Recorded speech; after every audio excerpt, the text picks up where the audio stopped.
think will You quit? teaching the school. Who think will quit? You're wrong. You're going to get the shock of your life. No, it's better to burn out than fade away. There we go. He is not elite yet. Tell me one elite fighter he's beat. You want to see what the Silk said? Yes. I don't know whether to float or gloat. What size feet is he, Ben?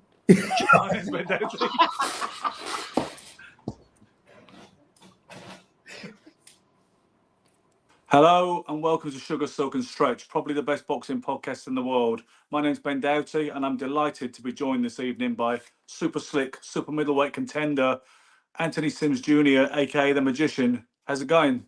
How you doing, brother? I'm at light heavyweight now. That's okay. That was, you've always, well, you know what, Anthony? Ordinarily, when I talk to a fighter on the show, I would go back to how it all started. But in your case specifically, I would like to actually talk about the more recent past, specifically that you haven't been in action since that February 2023 points loss to Zach Chelli at Wembley Arena. What has been the cause of your inactivity since that reversal? I just haven't got opportunity. After that fight, it was my best performance, and people don't understand with fighters, we suffer in silence. So if we're going through situations or we're going through things, we can't talk about it, during the fight or before the fight. In other words, when you get that call and it's a chance, a big opportunity you've been waiting for, they don't care about, what's going on. So at the time I had a broken kneecap. I wasn't able really to maneuver right, couldn't run. But I just fought at 160, maybe 4 weeks before that at 160. So trying to get back up to 168 and not being able to run, not being able to bend my knee was crazy. But I took the fight and I'm like, I'm going to try to get Zach Chelli out of here. If I can't get him out of here, then at least I can come back and do it again. But since that fight, no, I haven't had any. Actually, you know what? I did. I got a call 4 weeks ago to fight Anthony Yarde. Andy Yard. Oh, yeah, they offered that to you, huh? And that would, you know what? I said yes. He's fighting tomorrow, right? He's fighting at the Copper Box show. For that fight. When they called me, I'm like, of course. Like, this is the fights that I want. I want to fight the best at light heavyweight. My first 4 fights were at cruiserweight. Then I fought a few fights at light heavy. And that's where majority of my power is. So when I signed with Matchroom, I signed as a light heavyweight. And the initial goal was to go after Anthony Yarde, Joshua Buatsi, Lyndon Arthur, Willie Hutchinson. So it's just like, being back at light heavyweight, I feel comfortable with that. So you tell me you accepted the Yard fight and that you accepted and they obviously reconsidered. Yes, I accepted. I'm like 4 weeks, that's enough time. I'm ready. I've been training. I'm avoiding because I'm dangerous. So I'm in a position where I have to stay ready. You got to stay in the gym. You got to stay ready. It's interesting you say about you being dangerous and avoided, because I remember a few years ago there was a real buzz about you. I remember somebody comparing you to Sugar Ray Leonard, which immediately got my attention. And you won the fight. It might have been my friend Spencer Fearon who compared you to Sugar Ray Leonard, who's a bit of a boxing kind of doyen over here. And the clip that he showed reminded me in particular of Sugar Ray Leonard versus Andy Price, just that fusillade of explosive punches and great creativity and judgment at distance. But so I thought you were going to be the golden boy from the States, and I thought the machine was going to get behind you over here. But that appears to have flipped that script for some reason. Is that an accurate assessment of the politics of the situation? Man, I would say, it happens in boxing. After I lost to Ramir Angulo, I got my contract and it's part of the business. But after that, I just got lost in the cracks. 2 years later, I fought for the WBA Intercontinental title. After I won it, I couldn't defend it, couldn't get a fight for an entire year. I've had contracts to fight, bigger names like Dave Morrell, Munguia, Diego Pacheco, Anthony Yarde. And it's just like they say, no, we're going to go another option. Or, no, we don't want to fight this guy. And I see Turkish Ali, he's really opening up boxing because these promoters. These promoters are putting fighters against each other that you wouldn't normally see. And I feel like I'm right in that mix. You got there is a big revolution going on in our sport right here, right now. Yeah. And it looks like everybody's getting invited to the party, Anthony, because he worked with Frank Warren and Eddie Hearn, who he's particularly close with those two. But he's also today I got an email that Boxer, Ben Shalom and Sky have signed a partnership with Riyadh Season. He's working with De La Hoya and Golden Boy because they got their show November the 16th. So this is a really exciting, exciting time in boxing, and it doesn't appear to be shutting anybody out. And like you said, he's creating matchups which couldn't be made for whatever reason in boxing, like Beterbiev and Bivol and Fury and Usyk and etc. So it must have been frustrating for you to be left on the sidelines for the last, it's like 18 months, right? Because, as I say, I remember a big buzz around you. And then when Scott said to me, you should get Anthony Sims Jr. on the show, I thought, you know what happened to him? Because I remember the sparkle he had, So it looks like it's going to end soon, the drought, hopefully. That's what I'm hoping for. My name is in the mix now. I'm being mentioned. And I just want my shot with my chance. I've been doing this since I was 6 years old. I had almost 300 amateur fights, fought international, made Team USA, fought under Mayu Stewart, legendary Crunk team, Roger Mayweather, lived with him. I mean, that was my relative. And I was born to do one thing, which is box. It's what I've done my entire life. I'm 23-2 with 20 knockouts. With a record like that, if I'm just some blown up record, you would throw me in there with your guy. But no, that's not the case. I can really fight. I just want my opportunity to fight. And I feel like this is a fighter. Every day is not going to be your best day. Things happen. Injuries happen. And you come back. I fought 2 fights with a broken kneecap. When they called my line, I'm like, you know what? I'm going to do this because I don't know what my next big call is going to be. Like, I want to fight the best of the best. I want to fight on Boxer, Matchroom cards, Turkish Ali cards. So it's just a matter of, when, who, and where. Which kneecap was broken? My right kneecap. If you look at the fights, I had a sleeve on my knee because I had a loose body the size of a quarter, and it would slide around. Yeah. So because I got to say, your movement looked pretty good for someone who was labouring with a broken kneecap, and I like your balance, the way the weight is on the back foot, maybe about 60%, maybe. And to me, back foot boxing is a very misunderstood term. It looks like you understand the true meaning. It's about where your weight is, not which direction you're moving in. Exactly. Right? It's about where your weight is. It's about where your weight is because here's the thing: you can fight on the back foot, and as long as that chin doesn't go over your front knee, you have balance. And I learned that with the Mayu Stewart. He was a master balance, getting as much leverage as you can with your stance. Yeah. So you made a pretty good job of disguising the fact because you obviously listen. I like Zach Chelly. Okay, I've known him since he's first turned pro, and he is a nice kid and he's a strong guy. Yeah. But he's not in your league in terms of skill and science. So really, you should have beaten him. Certainly, I feel, and I watched it again this afternoon. And I see the commentators, Matthew Macklin and the other the other commentator was saying that, it looks like that you were off to a good start, and they were pretty pessimistic about Chelly. And then obviously, I think you allowed him to outwork you. You hurt him in the 8th, and he was hanging on for dear life. Man, and he just couldn't close the show. I was just like, man, this guy won't let go. Like, I got him out of here. I just got to finish him. This is my chance to finish him. I had him hurt. I broke 2 of his ribs that fight. He told me after the fight. After the fight, he tried to give him a hug, and he was like, "You can't hug me. Like, my ribs are broken." I just really want my chance, I really want my chance to fight Anthony Yardy, Buatsi. And it must be particularly frustrating because it's one thing to say, no, you know what, I'm not ready. You can't give me 4 weeks to fight Anthony Yard. But when you say, yes, go for it, I'll roll the dice, no problem, where and when, and they still pass over you, that is particularly frustrating. And, very, very frustrating because I know in my position, that's how I'm going to get my opportunity. I mean, I'm no Marvin Hagler. That's a world champion and a beast, but he didn't get his first world title to his 42nd fight. He didn't get his first opportunity.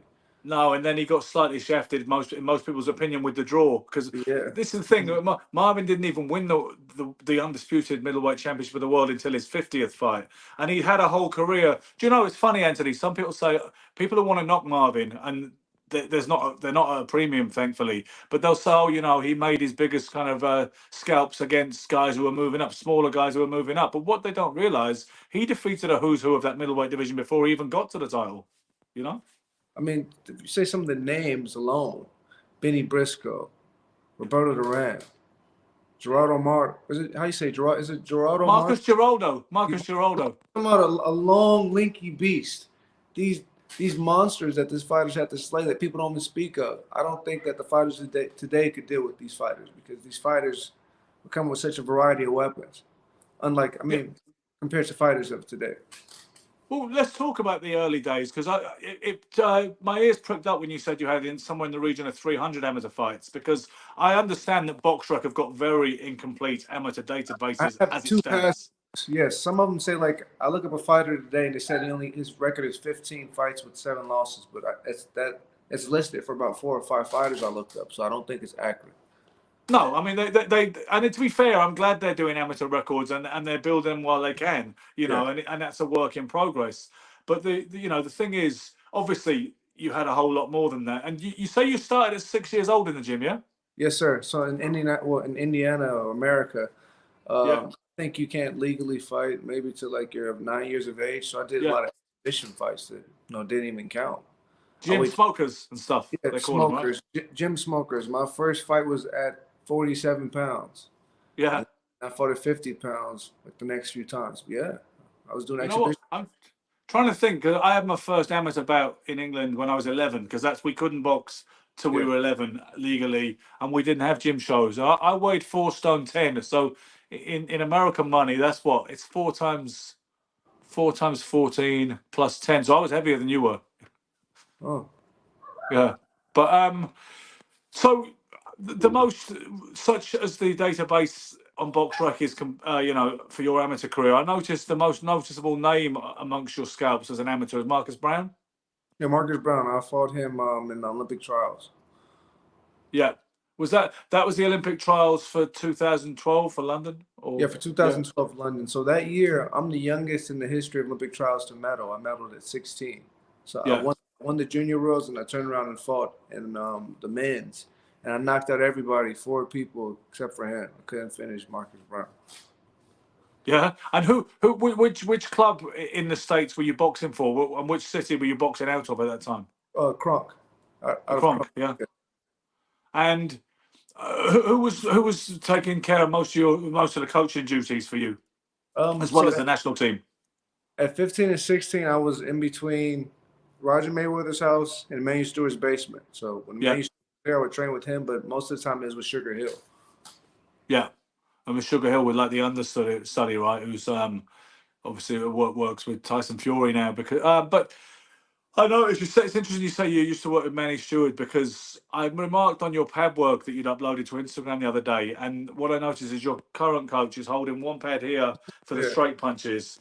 Yeah. So the jab and the cross, or the straight right hand, whatever you want to call it, are all going to the same target, but more realistic, like somebody's head, right? And Yeah. and when you finish with a left hook or left uppercut, you bring the other pad in. Yes, Manny sir. always did that. That was his way, right?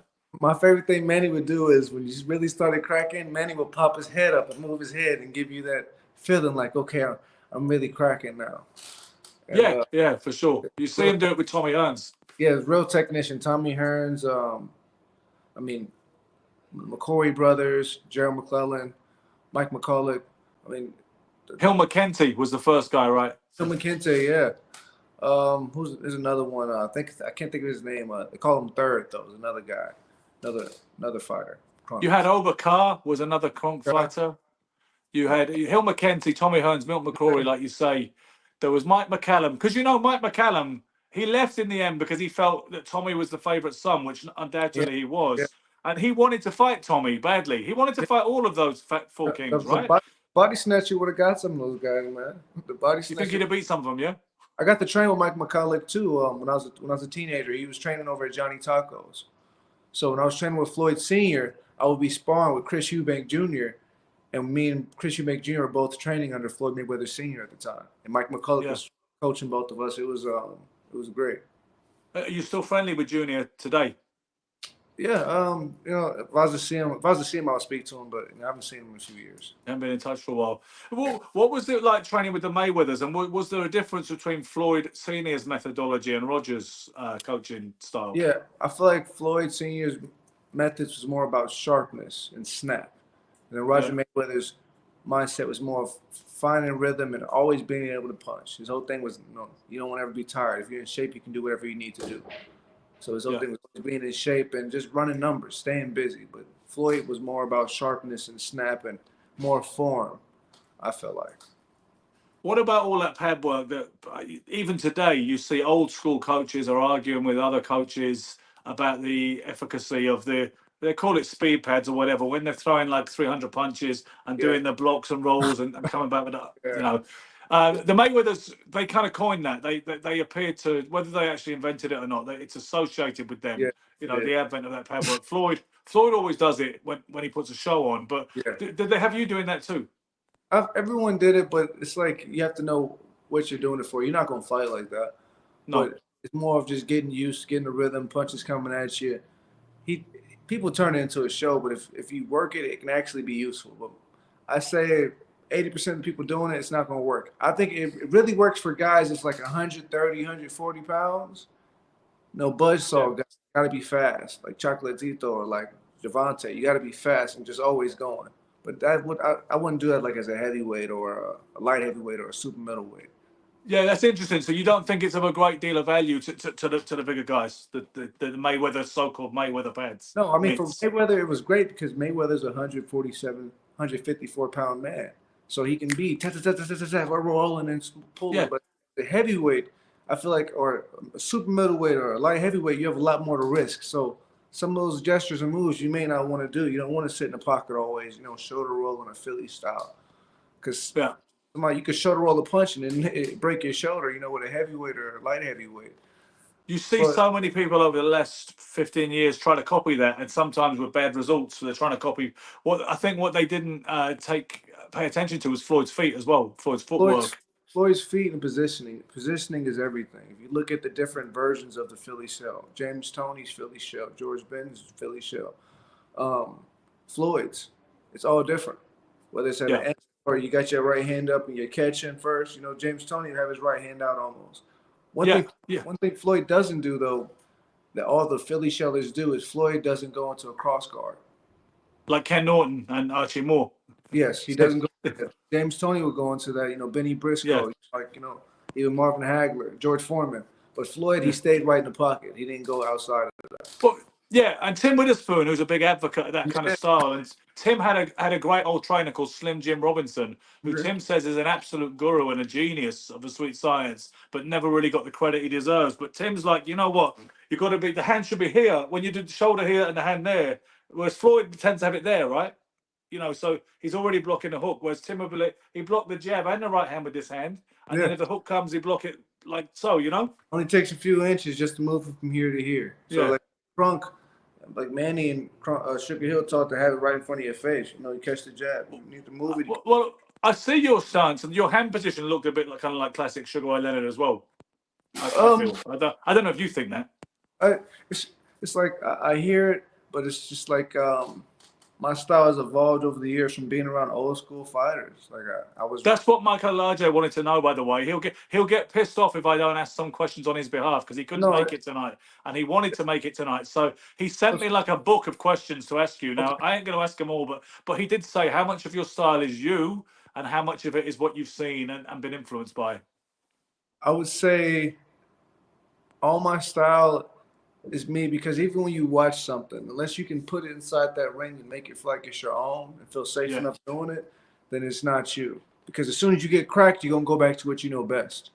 So you revert to type, exactly. You can learn, you could try things in the gym or even shadow boxing or whatever, but like you say, which when you get switch hitters, right? Yeah. And people will sometimes say, stick it on him. If you hurt him, he'll go back to the natural stance. Yeah, right? Exactly. You shake him up, he'll go back to his natural routine, his natural habits. So for me, I've always been a boxer. Growing up, I couldn't punch. I was a little guy, 45 pounds, 50 pounds. I couldn't really punch. When I got with Emmanuel Stewart, and I don't know if you ever heard of Hank Johnson. It's Marvelous Marvin Johnson, the 3-time lightweight champion. Well, I know Marvin Johnson, but I don't know Hank. So Hank Johnson was the 88 Olympic coach and the All-Army coach, and he coached Hank too, along with Sarge Johnson. Yeah, I know Sarge as well. Sarge is a pretty legendary name in the Olympic amateur program. That's my US first amateur program. Exactly. Yeah. I'm happy you know these names because some people don't know these names, right? Sarge Johnson boxing gym was the first gym that I started training in. Yeah. Well, there's a few compliments for your knowledge already because my crowd know me and they know what I know. But Sarge Ali says, great historical knowledge for a young man. A lot of young boxers don't have that. And this other guy, Jonathan O'Halloran, says you're very talented. Seeing your work on the bag. Looking forward to seeing your next fight. Keep working hard and get your opportunities. So there's some love from the viewers already. But good. I mean, I honestly, Anthony, I feel that there's actually only a handful of people in the world who know boxing well. And obviously, Roger had the famous soundbite that most people don't know shit about boxing. And the truth is, most people don't know shit about any particular subject. No, Yeah. Roger. Yeah, but great. did you have a hero that inspired you to box in the first place as an infant, or was it just something you fell into or encouraged to get involved with? Well, it's a pivotal moment that happened at the gym. So, I'm African American and Cuban. My mother's a very aggressive woman. So at the gym, there was no talking, playing. Couldn't focus on the bag. Anybody come to talk to you, you don't stop and talk, or you doing push-ups, you're getting punished. So I was at the gym, and this guy came and tapped me on the bag and said, "You want to take a picture with me?" And I said, "No." And he said, "Do you know who I am?" And I said, "I don't care. If I stop punching his bag, I'm gonna get in trouble." Well, the person I took that picture with was Sugar Shane Mosley when he went and fought Vernon Forrest in Indiana. So I was about, I think, 9 years old when he came in the gym. And at that moment, I'm like, he told me, he's like, "You got it, kid. You got it." And I was like, "You think I got it?" Everyone's like, "This is Sugar Shane Mosley. He's the champion. If he says you got it, you got it." And then I hear Ray Mercer tell me I got it. And Evander Holyfield tell me I got it. And Mike McCullough tells me I have it. And I'm just like, what? And then I meet so many so many names I could say, but I just meet so many names I could say. I can't even think of his name right now. Johnny Taco had so many legendary old school fashion fighters. Yeah. People just Taco's was a legendary gym too, huh? Taco, I mean, I never went there, but Taco's was one of those places that people talk about in hallowed tones. And somebody told me that the patron saint of the gym by the pictures on the walls was Sonny Liston. Yeah, I mean, there's more pictures of Sonny than anybody else. Yeah, you're going to see his picture more than everyone's. When you come in, you may see like Ali's and Salvador Sanchez is painted on the wall. Man, this gym is hot. Crunk was hot, and this gym is like it's right there with it. It's a shame that the Kronk shut down, huh? Because the Kronk was such a legendary, fabled, and community resource as well. It is a big shame that it's not still standing there today. It's unfortunate, but the good thing is Kronk is in good hands. They're still moving and grooving. They opened up a new location, and they're keeping that alive. Like the best thing that I could ever get at Kronk or Ramen Strud is pull your socks up tight, tie your shoes so you don't get blisters in your toes, pull your trunks up. Don't wear nothing baggy on you. You want to feel light. You want to feel like a Spartan when you get in there. And they keep that alive. You look at all their fighters, you still have the gold trunks, shorts, old school jerseys. They're keeping that alive. That's what Kronk boxing is. People always said there was big gym wars, not just at the Kronk, but that was one of those gyms that people would say that it was like a fight sometimes, and you really had to be able to handle yourself to deal with the sparring in that gym. Was it true? Yeah. So the way I ended up joining the Kronk gym was there was a set of twins there named Joseph and Jacob Bonas. These guys are killers, amazing fighters. I would have to fight one of them each year. So I was taking a place. They was like, come over to the Kronk gym and see if you like it over here. Come train with us. Let's see. When I got there, I had to spar Anthony Barnes, Ronnie Austin, Dominique Dalton. All these guys are killers from Kronk at the time. I had to spar everybody in there. And afterwards, we're brothers. But when you're in there, you got to carry your own. You have to. And is it like one of them gyms, I imagine, where everybody watches sometimes? If a spar gets particularly spicy, sometimes other people in the gym, whether they're fighters or just gym rats, they start watching it, which makes you feel like it's a fight, yeah? I mean, people are always watching. That's the thing. There's somebody always watching, whether you're at Kronk Gym or you go down to Melville Products, which is Adrian Broner's gym. So, like, when I was 10, 11, 12 years old, I would drive down to his gym, Montana Love's gym. This war is going on in these gyms, and it's just like, may the strongest survive. Is that in Cincinnati? Sorry, we just seem to have lost Anthony there. It was such a great conversation we're having as well. Hopefully he can get right back. I wonder if he ran out of battery or something. There's some sort of he just told me about Adrian Broner's gym, and as you can see, so just lost you there, champ. Was that Okay, I'm back. I'm good now. Yes, I think somebody called my phone. Sorry. Well, yeah, that happened. You know, that's annoying. When somebody calls you, it knocks you out the show. We should have some safeguard against that. But was it in Cincinnati, Adrian Broner's gym? Yes, sir. Melville. Yeah, okay. I'm not familiar with that place name, but Oh, because I didn't know. It surprises me Adrian has a gym because his whole image is just this kind of haphazard, kind of like an underachieving prodigy who you know, fell prey to his kind of own laziness, kind of thing. I feel like sometimes perspective it can be greater than fact. You know, it can look a certain way, but to be honest, Bronner, man, he always opened up avenues for kids to come in and train. Whether it's Rashid Warren, Yeah. they produced Olympians out there. Robert Easton, he took him under his wing. All these fighters came up underneath Adrian Bronner, and he made sure that they had all the gear that they needed, that they didn't have to work, that they could focus. He sent them to the Olympic camps with Mike Stafford. Also, off the camera, Adrian Bronner, man, is an amazing guy. He'll give you clothes off the back.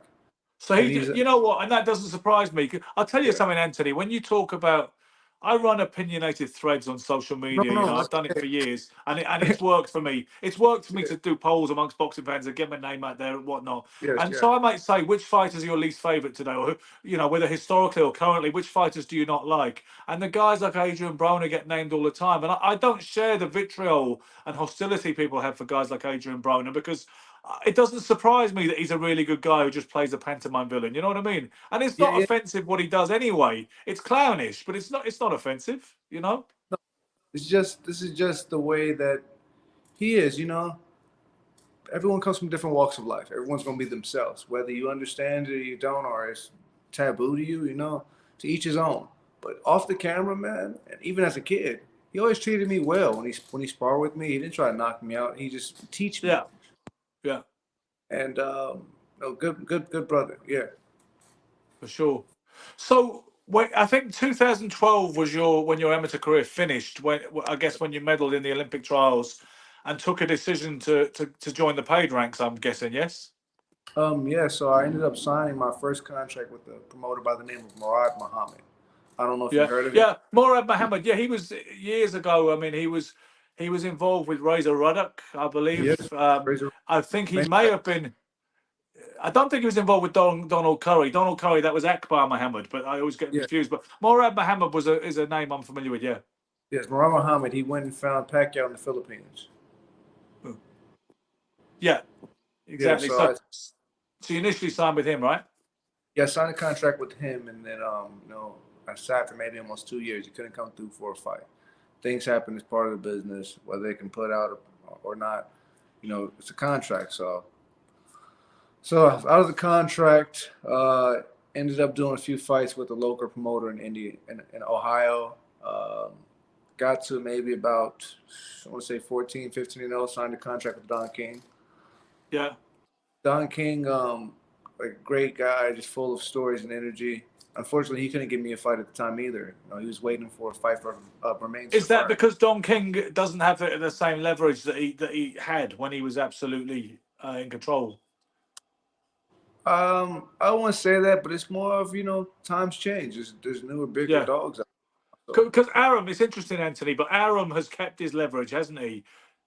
When Don is still Don, and he's still, and it's amazing because the guy is like 90 years old. It's amazing he's been promoting big fights of any description in the last 5 or 10 years. But it is interesting how Arum has retained his power base with Top Rank, and Don has it's declined to a degree, by increments.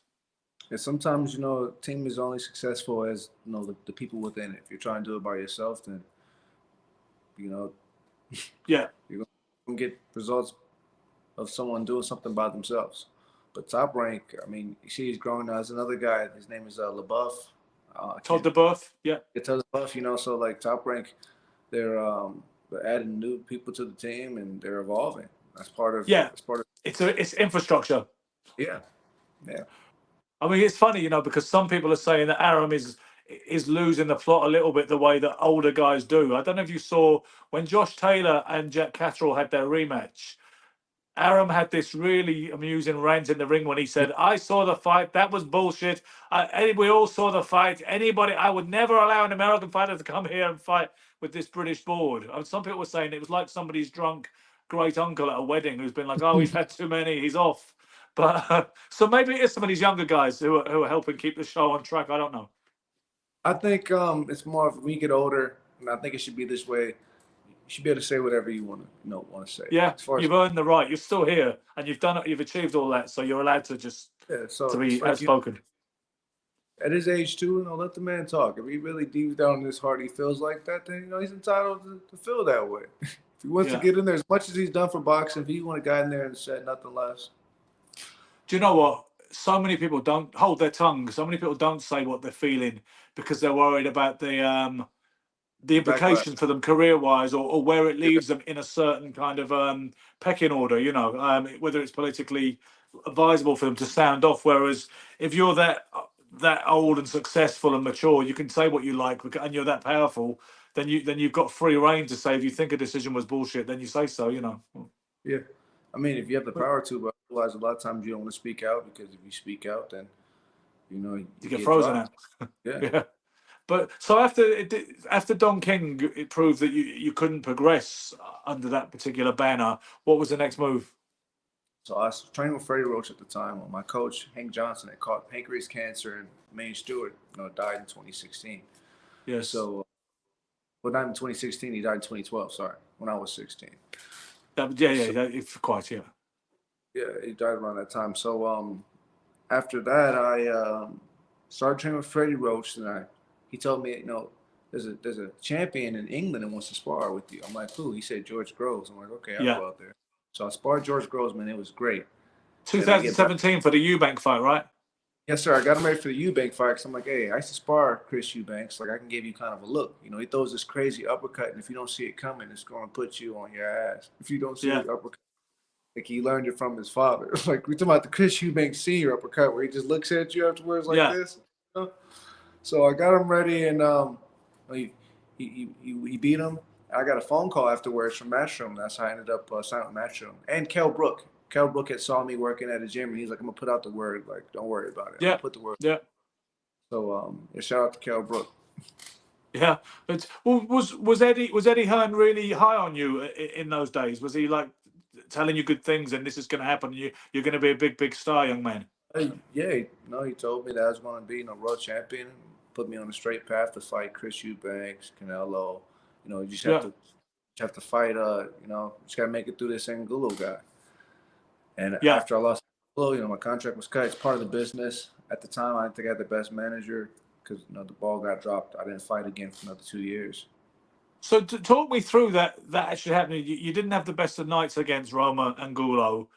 How soon was it made official that the deal was no longer on the table? Well, people don't know this. In the Ramir Angulo fight, the coach that I had at the time wanted to be a manager. And he had asked me before the fight, make me your manager this fight. Yeah. Give me a percentage. And I said no. And I paid the price for it. And I think maybe the 4th or 5th round, I got caught with a punch. And I'm like, coach, I don't know where I'm at. I'm on Quist Street. Like, what do I do? And he squirted water in my nose and face and said, you should have made me your manager. He actually said that to you in the damn corner. He said that to me in the corner. So at this point, I'm just I'm so shook. I don't know. I'm like, is this really happening right now? I mean, that is so low. It happened. And at this point, I'm just trying to figure out, okay, I got to try to beat Angulo. Everything else is irrelevant. Angulo. And this guy's not my friend, and he hasn't got my back, so I've got to do it on my own. No, I'm on my own. So it's just like my only 2 losses I've had came with adversity. It wasn't because so much the guy beat me, but things were going on in that ring that in my life that it's just, whether it's my coach telling me the day before the fight too, I had made weight. It's my first time fighting at 168, and I was struggling to make the weight.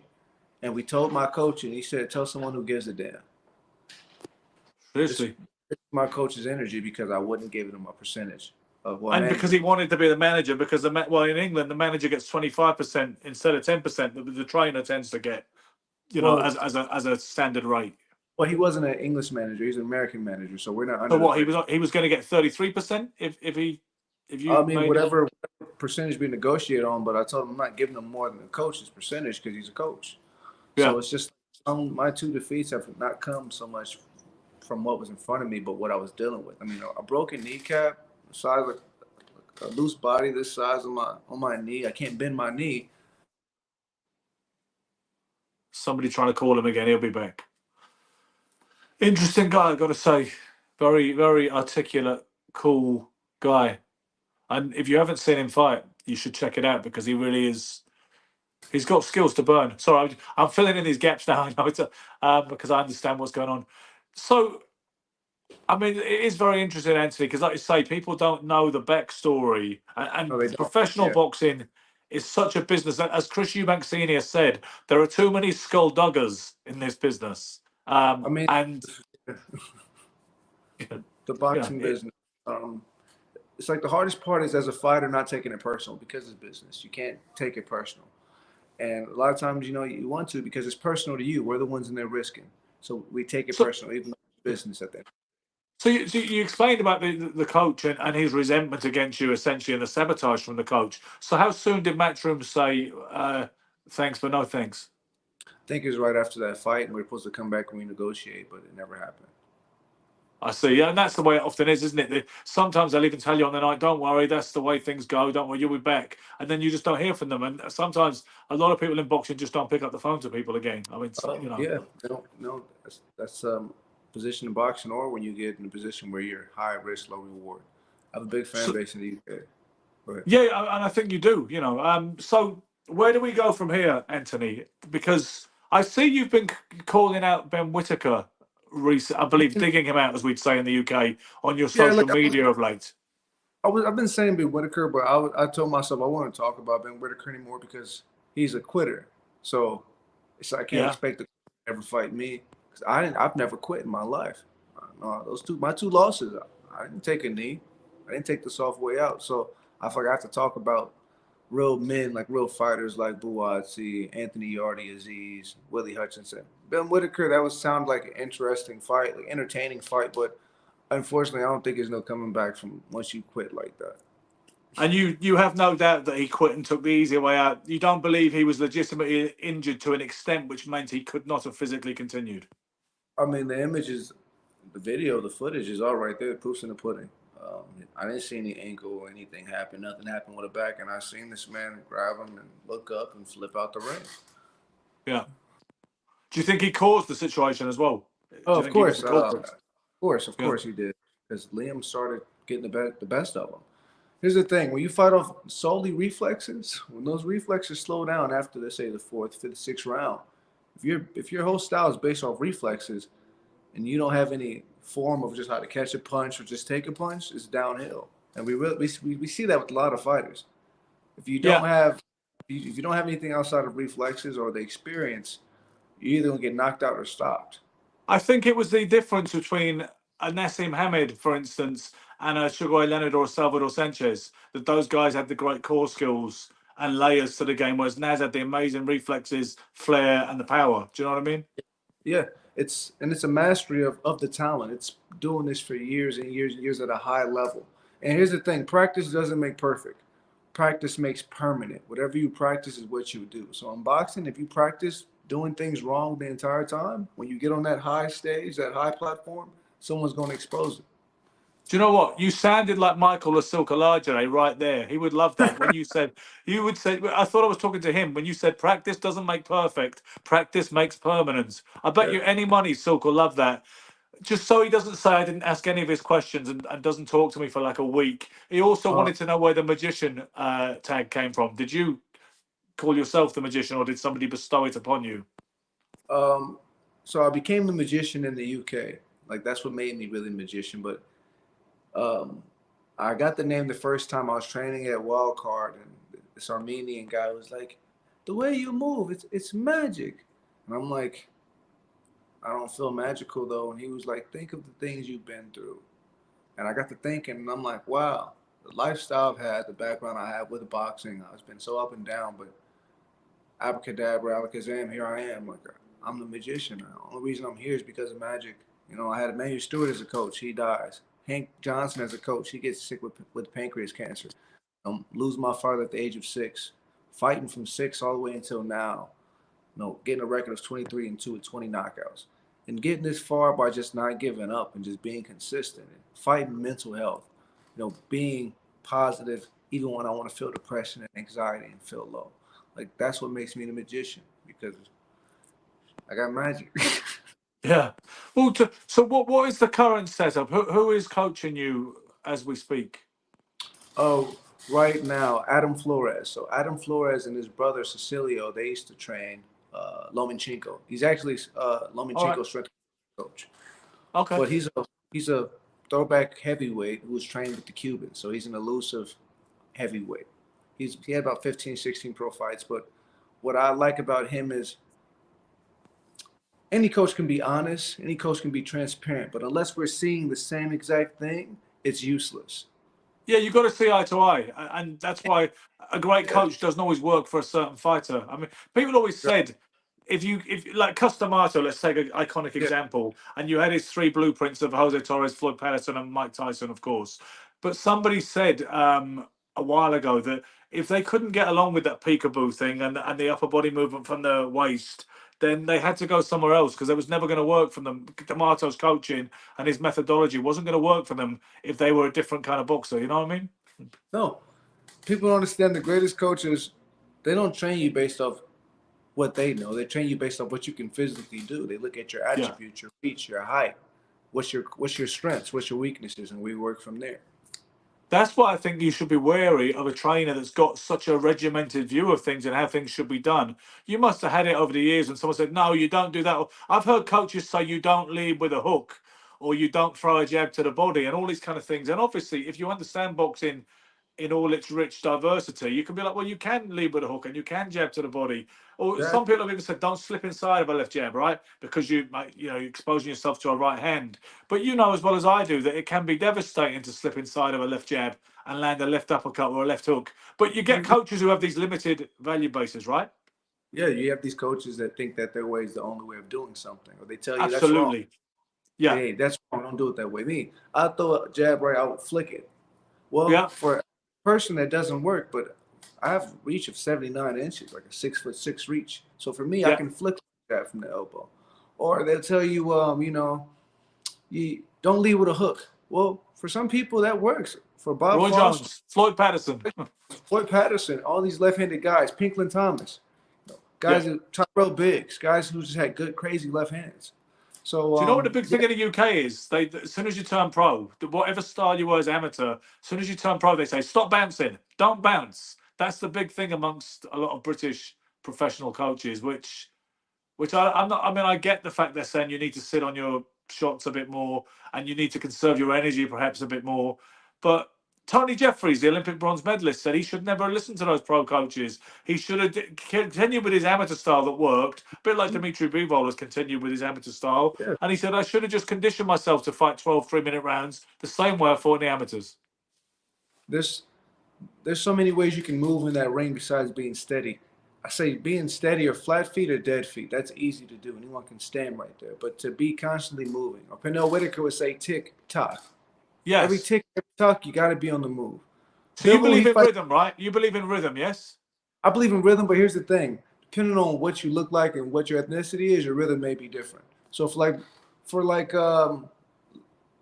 Latino fighters, I feel like they fight on the third rhythm: 1, 2, 3, 1, 2, 3. Latinos, yeah. Versus white fighters fight on a 1-2 rhythm: 1, 2, 1, 2. It's like Ricky Hatton: 1, 2. Everything's there. Versus black fighters, they might fight on the fourth rhythm: 1, 2, 3, 4. Except if I wanted to put a spanner in the idea, the stereotypes of white and black fighters, I might mention Willie Pep. You mentioned Willie Pep. Willie Pep he's his own breed. You can't even put him in a race. It's like putting Max Baer or like Ezra Charles. Yeah. Bit like Bivol. Bivol has that Soviet style, but you can almost see hints of Cuban in it. And you're like, wait a minute, it's kind of with boxing. But man, the movement. I don't know why fighters stop moving. You should be able to move all 12 rounds. Yeah. And even a guy like Joe Frazier had a bounce. He was aggressive and he would roll and get low, but he had a bounce consistently. Joe Frazier, Dwight Cowie, Benny Briscoe. These guys had a constant movement. Once they got the rhythm going, it's the hardest time to hit somebody is when they're moving. Someone still is easy to hit them, but when it's a moving target, you have to move to the target. It's hard because they're already in the motion. A still fighter is a dead fighter, man. You look at a fighter's face, it'll tell you if he moves his feet or not. If his nose is smashed down like this, He probably doesn't move his feet.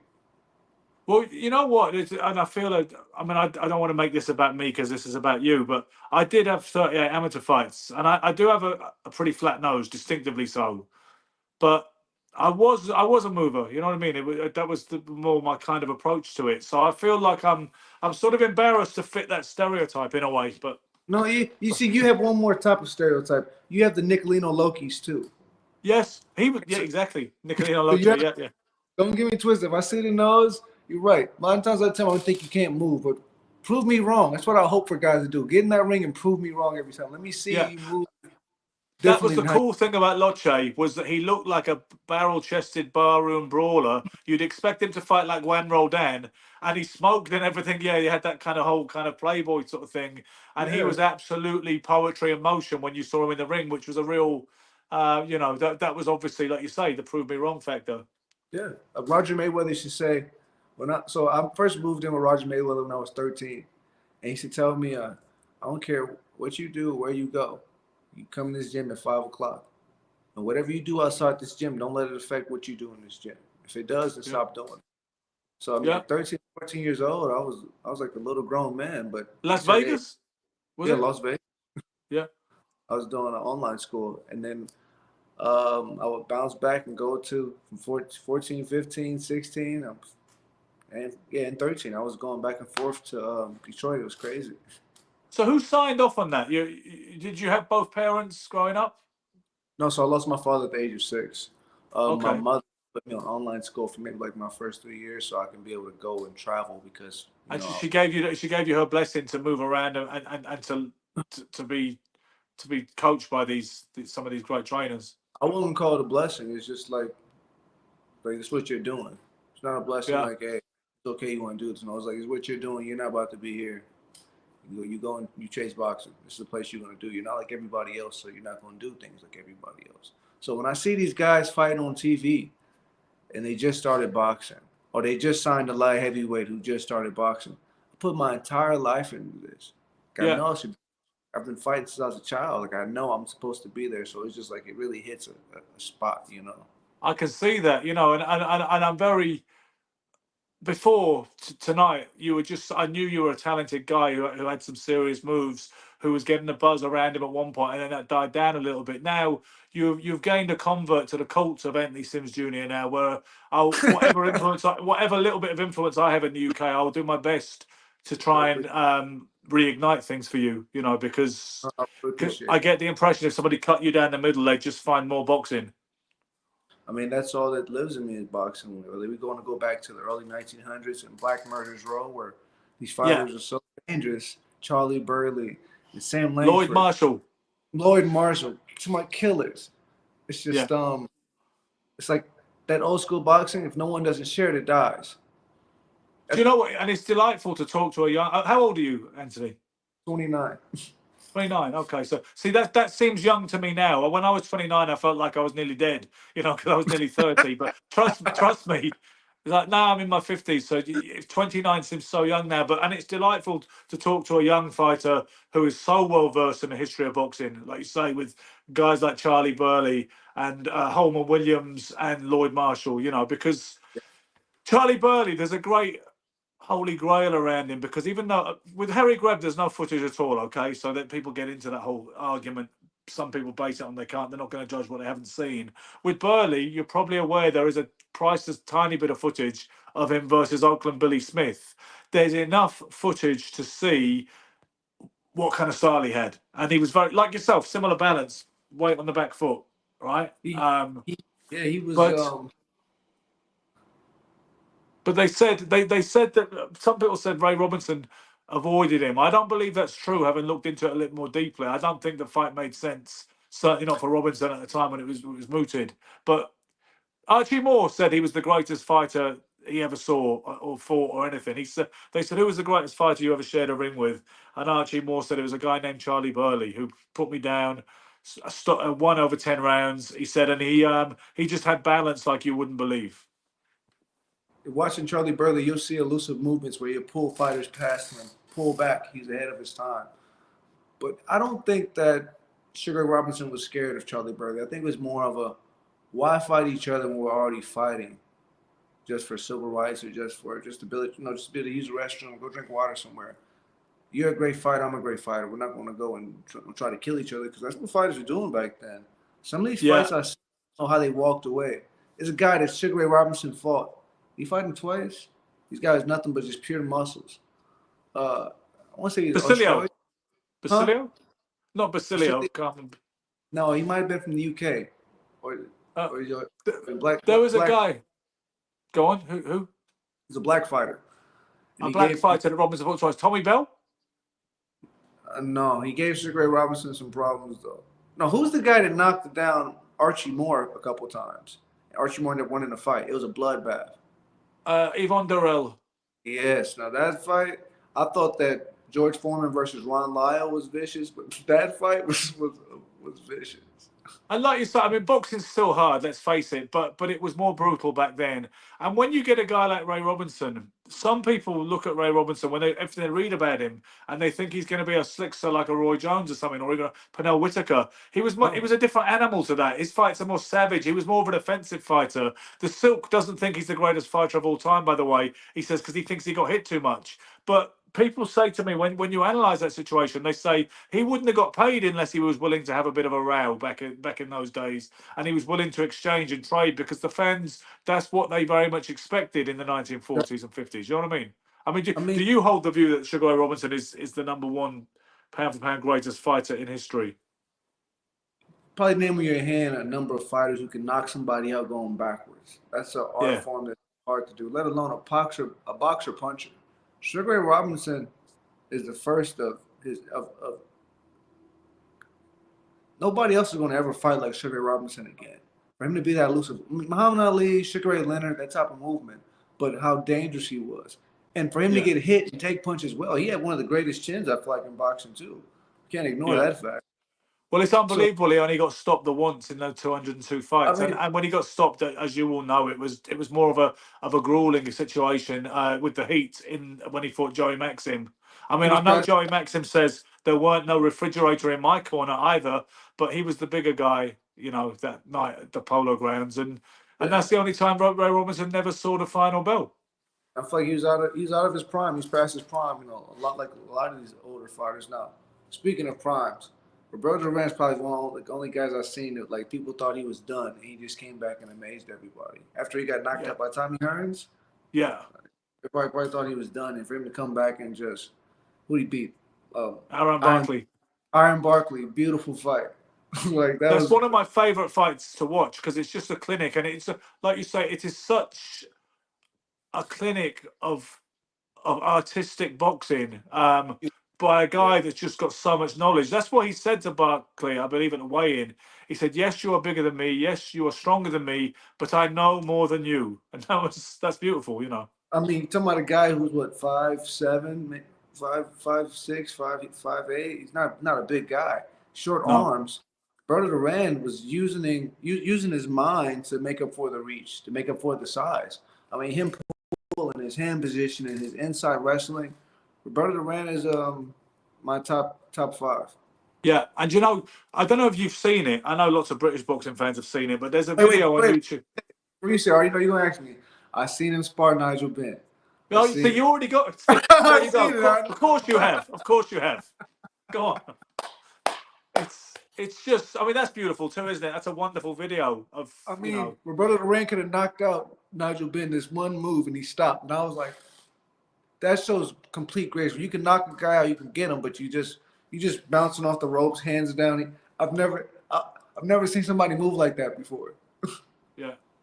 So I mean, I could talk. I seriously could talk all night, as it is night time in London. But bringing something of a close as we approach the hour end here, I can't tell you how much I've enjoyed this show, and it's a shame in a way that Silk and Stretch weren't here, but in a way I'm glad because if we could just rap about. Just hop on the next show. Your next show, I'll hop on. What do you mean? Listen, you can be like a regular guy that just keeps coming back. As far as I'm concerned, I'm happy to because my whole thing is I want to talk boxing when I'm not boxing. I love talking about boxing because it's the sweet science that's forgotten about. There's so many fighters. It's off topic, but the reason we don't see styles right now is because of the fighters we have right now. It's copycats. We don't see any break-offs of it's like true.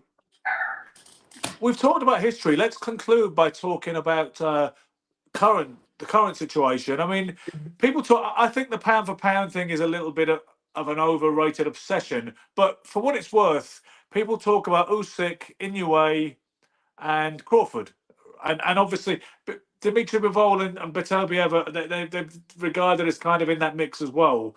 How do you see it? When people tend to argue between the three, with Crawford, Inoue, or Usyk, which of those three do you feel is the better fighter at this point in time? I'll say Usyk. Usyk, yeah. I'll say Usyk because, Crawford, he didn't look like he had an easy time with Madrimov. Not that he's supposed to, but you got a guy who has a couple fights versus a guy who's you're established. You're supposed to walk through this guy. I mean, he had 11 pro fights, but about another 300 amateur fights, right? So you go with Usyk. What about Inoue? Because here's the thing: Silk is not in love with the Japanese monster. He says, yeah, obviously he's got a lot going for him, but he doesn't understand why people put him up there with the likes of Crawford, and he thinks Tank Davis is a better fighter, even though he hasn't achieved what Inoue has. I think it's just like,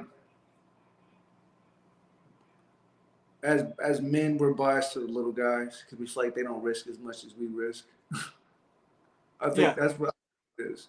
But the little guys. This is what Silk says. He says, okay, so he's unified titles at 2 weights, and he's won titles from flyweight up to super bantamweight. But Silk says the differentiation in weight, you've got to take that into account. It's relatively small spread compared to a guy like Duran, for instance, who wins a lightweight title and a middleweight title.